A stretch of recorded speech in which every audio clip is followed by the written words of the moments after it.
Alright, how about a mail call? So, this came in the post from, where the hell did I get this from?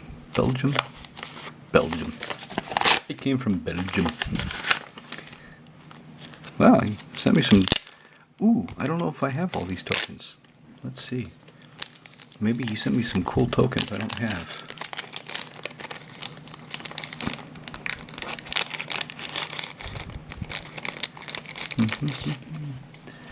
Okay, wolf. I don't think I have that wolf. Oh, he sent me a lot of them. I don't think I have that spider. Cool. Definitely the human. I don't have that bug. Neat. Okay, so that's kind of a bonus. Some tokens I didn't have. Sliding up the keyboard. Thopter. I don't think I have that Thopter. What the fuck is that? Yeah. Servo. Tom Servo. If any of you don't know who Tom Servo is, go Google Mystery Science Theater 3000. It's a, late 90s, 2000s. Basically, this guy's got these two robots and they make fun of shitty sci-fi films. I do have that wolf. So here's what I got. I got two of these robotic interventions. These are from some set. I don't know. All I know is that Heroic Intervention does not have a lot of printings. Well, it has a lot of printings. It doesn't have a lot of alternate art. Wizards, some cards like Sol Ring. Jesus Christ, there's so many goddamn Sol Ring printings now. Arcane Signet, Command Tower. Some cards, they reprint all the frickin' time, but they don't change the art. So I really wanted some Heroic Interventions with a different art, so I got these two.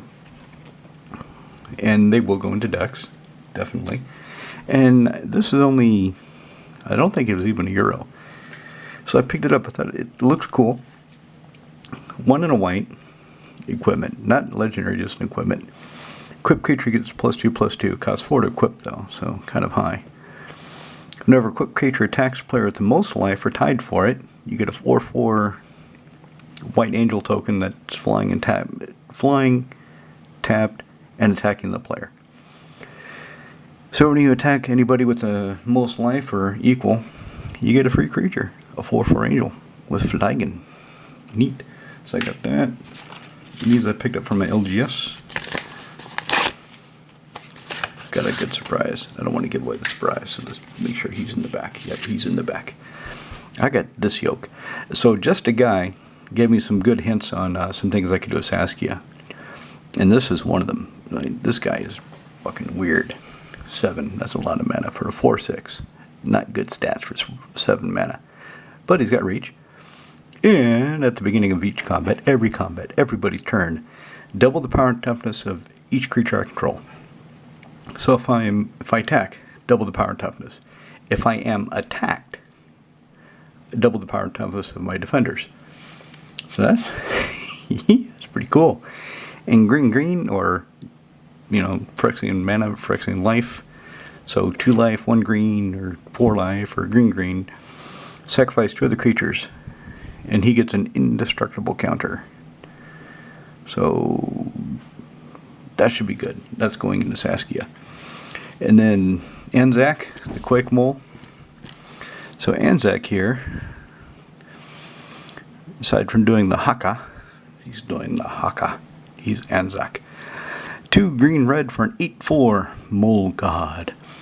Whenever Anzac, the Haka Mole, becomes blocked, untap each creature you control. After this phase, there is an additional combat phase. And if I spend 3 red, green, if I spend 7 mana, fucking 7 mana, he has to be blocked each combat this turn of Fable. So 8/4. So I attack. And if he's blocked, but if I spend 7 goddamn mana, then he has to be blocked, and then I can untap each creature control.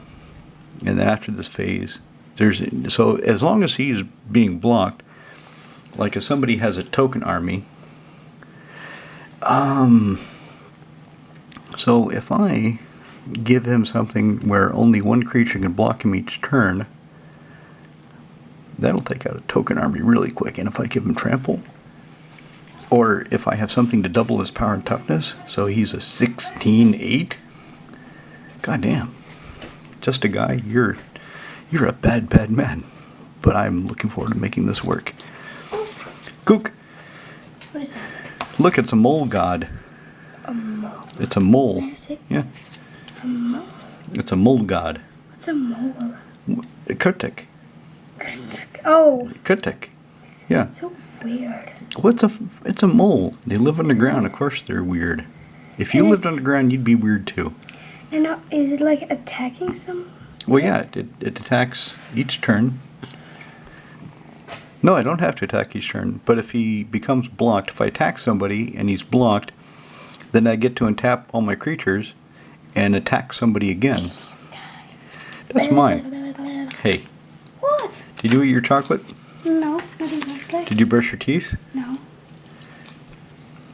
Are you going to eat your chocolate? Yes. Because you need to go to bed early tonight. Yeah. Bye-bye. It's 8 o'clock. Yeah, I know. So Halana and Elena partners. I wonder if partners is a euphemism. They kind of look like a couple of chicks that be hanging around downtown Seattle looking for a discotheque. Maybe I shouldn't go there. Maybe I should keep the channel as clean as it is. So anyway, these partner ladies, 2 green-red for a 2/3 first strike or reach. Human Ranger. I was going to make a reach joke, but I won't. At the beginning of combat on your turn, only on my turn, put X +1 on counter with another target creature you control, where X is their power. That creature gains haste. So when does this guy trigger? At the beginning of each combat. So if at the beginning, so I can stack it, so put their trigger on the stack first, put his trigger on the stack, his trigger goes off, doubles the power and toughness of all my creatures, so this becomes 4, and then I put 4 +1 counters another target creature I control and it gains haste. Neat. Alright, now we're moving into the stuff for Nekusar. Nekusar, he's not quite there. I realized he really could use a Cabal Coffers and an Urborg Tomb of Yawgmoth, but I don't have an extra one right now. In fact, Saskia's Urborg and Coffers I borrowed from Sig. So that's something I plan to buy, is 2 more Urborgs and 1 more Coffers, because I do have 1 Coffers, but I don't have an Urborg for it. So anyway, I got some things to kind of beef up Nekusar. Some things aren't quite working out as well as I thought they were in the group that I'm playing him in. So I got this guy, Niv Mizzet. So this one, there's like 3 of them. Maybe there's 4 Niv Mizzets. Anyway, this bastard, I got the extended art. I liked it better than the other one, because the other one is weird. It looks like lightning is coming out of his mouth, like he's vomiting lightning. I don't like it. 4 blue-red for a 5/5 flyer. They're all 5/5 flyers, I think. Pretty sure. Maybe one of them is a 4/4. Anyway, this fucker's big. I've got no maximum hand size. Good. Well, I mean, I do have a maximum hand size. Okay, bad joke. Anyway, so whenever a source I control deals non-combat damage to an opponent, I draw that many cards. So whenever Nekusar is kicking off, or Phyrexian Crawler is kicking off and dealing damage to my opponents, I get to draw cards. Now, I could do an infinite combo with Niv Mizzet Visionary and Niv Mizzet the Firemind. Once I either draw a card or I deal a point of damage, they will kick off. Visionary, every time non-combat damage dealt to an opponent, I'll draw that many cards. Firemind, every time I draw a card, deal a point to... but I don't want to do that. I don't, so he's going to replace the Firemind. Maybe some of you think that's a bad idea, but I just don't want the infinite combo. Okay, this guy is not for Niv Mizzet. This guy is for Edric. So 1 to blue for 2/1 flyer. Whenever I draw my second card each turn, I get a 1/1 blue fairy creature token flying. which is another creature that I can attack with and draw cards with Edric. So it's a self-fueling engine as long as Edric can play. Kind of the same with Jorel, one Vuli Recluse. Except she costs 1 in the green, she's a 2/2, and she creates 2/2 kitty cats whenever I draw my second card each turn. Which, that doesn't, the 2/2 part doesn't work out as well with Edric's overall plan. Unless I have Sun Quan, Lord of Wu, then it works out okay. But her ability, she's got another static ability where I spend, I think it's 6. And my creatures all become base power and toughness equal to the cards in my hand. So that's another reason to keep her. I don't know what I'm going to take out for him. I'm sure I'll find something. So that's pretty cool. And then I got this guy. Do you remember this guy? Jin-Gitaxias Korogger. This version used to be like €50, right? Foil mythic Jin-Gitaxias. I'm pretty sure I remember it being for more than €50. I think the flat version was 20 or 30 euros. But this one, foil, lightly played. You know, he's EX conditioned by MKM. He's lightly played according to however Attorney Retige decides. He was about €16. I mean, I got this foil one for less than the price of a flat one a few years ago. He's going into Nekazar. That's another reason I want a Cabal Coffers and an herb board. So 10 mana. 10 mana, flash this son of a bitch into play. Beginning of my end step, draw 7 cards. Each opponent's maximum hand size is reduced by 7. So he's an evil bastard. Basically, with Niv Mizzet, what I realized, or not Niv Mizzet, with Nekazar, I realized what I want. I need more card draw. I need more reliable card draw. And I need more ways to slow down my opponents. So this is very reliable card draw if I have Nekazar in play. He is reliable card draw if he stays in play and he slows down my opponents. But they're going to try to kill him. Oh yeah, he'll be a priority target. So anyway, that's what I got for Niv Mizzet. Or I keep saying Niv Mizzet because I see it. I got this from Nekazar. Got this for Saskia. Let's do a pretty little picture for the thumbnail. Okay. Anyway, something else I want to talk about. Speaking of Nekazar. Oh, by the way, I'm going to put this into Nekazar. Realized he needs another counterspell. I need something else to stop people from Bojuka Bogging me. I got Bojuka Bogged, and it hurt. It hurt real bad. In fact, it cost me the game because it took out some stuff I was planning to resurrect. So I'm going to put this guy in Nekazar. 2 black-blue for a 3/2 human wizard. Being a wizard, I can bounce him back to my hand with Riptide Laboratory. So I can flash him back into play and reuse him. When he drops down, counter target spell, activated ability, or triggered ability. So basically disallow, and whoever I'm countering gets to draw a card. Or I can kill a creature, and whoever I'm countering gets to draw a card.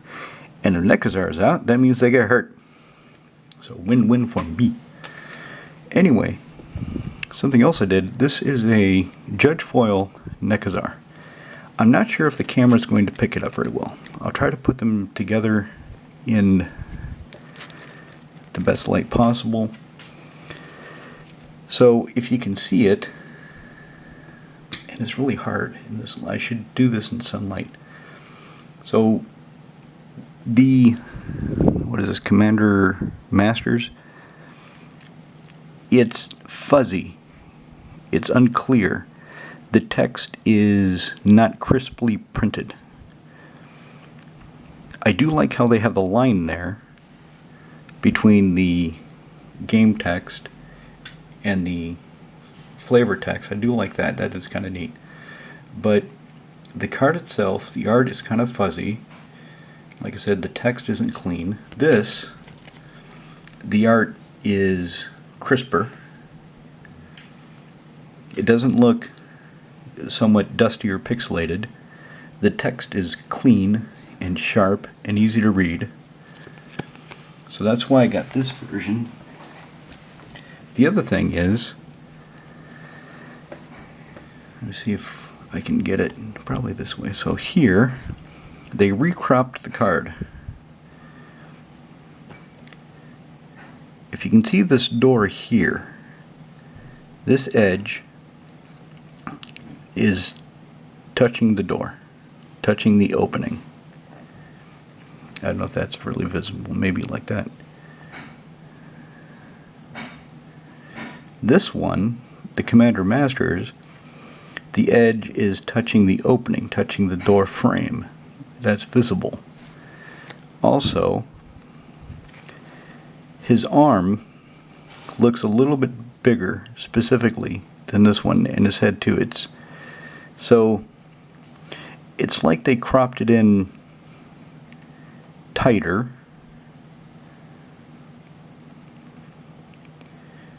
because this is a bit up.